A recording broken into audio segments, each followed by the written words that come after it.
Good afternoon, everyone, and greetings from Yankton, South Dakota.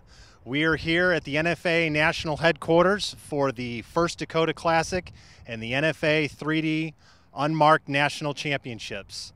Today is Friday. It's practice day. A little cold and windy outside. Still South Dakota in April, and although it's springtime, they had a little snow come through this week, although it's starting to burn off. This is an exciting weekend we've got in store for you. Big thing for this weekend is the $1 million potential payoff for 5 archers here competing this weekend that have cleaned the Vegas as well as cleaned the indoor national round, and we'll see if they can do it a third time here at the Dakota Classic round. They'll be shooting 1 round on Saturday and 1 round on Sunday, and we'll be here bringing you live coverage of the entire event, and we'll see how it goes. And as always, you can follow our live scoring updates on Twitter and Facebook. But for all those fans back home, if you happen to have a family member or who wants to follow what's going on and maybe they're not into social media, you can always go to our webpage, bowjunkie.com. And right there at the top of the main page, there's a little section that says leaderboard. Just click on that link and it'll take you to a page that'll give you all of our scores and updates through the entire weekend. So that gives you another way to find out what's going on with all the action that's this week. And we'll be tweeting quite a bit, trying to keep those scores going to see if somebody can win the $1 million.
One of the neat things about this weekend is that this is the first shoot actually here at the NFA National Headquarters with the new expansion. The Easton Foundations donated a considerable amount of money to the NFA for the expansion of this building to take it from what was just once a little 20-yard indoor range to what is now a 70-meter indoor range, which opens up this building to an enormous amount of possibilities for different styles of tournaments, one much like the one that's going to be this weekend with the 40, 50, 60-yard range. So it's a pretty exciting expansion that they have. It was a little while in the making there, and it's the first time that they've, like I said, had a chance to really showcase it. So let's go inside and take a look and see what it looks like. As I mentioned before, kind of here up front, you know, it used to just be 20 yards inside straight across, but pretty much probably after the second pillar there, they went ahead and, you know, blew the wall out and kept going. It was pretty thankful that the NFA actually had the availability of the land to continue on with the building. But what they've done is just pretty much kept going with it. Gives them a couple of different options. Of course, you know, this weekend, as I mentioned, we've got out to the 60 yards, kind of going here from the left to right. But, you know, next weekend, they're going to have the IFAA World Championships are going to be held in here. And I think that's pretty much just a shorter distance tournament. So what your option here is, rather than just, you can turn this building the other way to where rather than shooting this deep way, you can shoot it from side to side. And then with such extreme width, you know, you can hold a lot of people in here on one line. So, I mean, it's a pretty massive, beautiful building. The lighting's perfect. It's, you know, well heated, well cooled. It's just a perfect shooting environment. So it's a pretty neat building. You know, the Easton Foundations obviously does a lot for the sport of archery, and we're really lucky to have this building up here in Yankton, South Dakota. We're here with Bruce Cull, the president of the NFA, and we wanted to talk to him real quick about the beautiful new building, the expansion that's taken place. And Bruce, tell me about the building. Well, you know, we're really excited. This archery complex started as a 4,000 square foot office building, and as you can see behind me right now, has turned into the United States' first 90-meter range. And we've got just the incredible complex here. We've got we have 3 individual 18-meter ranges here when we're not using the 90-meter. Wow, okay. We're able to host these great tournaments like this. We're JOAD programs. We've got about 100 kids locally involved in them. We've got the state-of-the-art everything when it comes to the facility. We've got a great warehouse in the back with all the archery equipment we need to tune bows, to set bows up. It's been an incredible project for the last 4 years, and a combined effort that shows a partnership that's almost unrivaled in archery. Our biggest and best sponsor and supporter, I guess is the right name, would be, of course, the Easton Foundations. They've given us, a lion's share of this to get this built.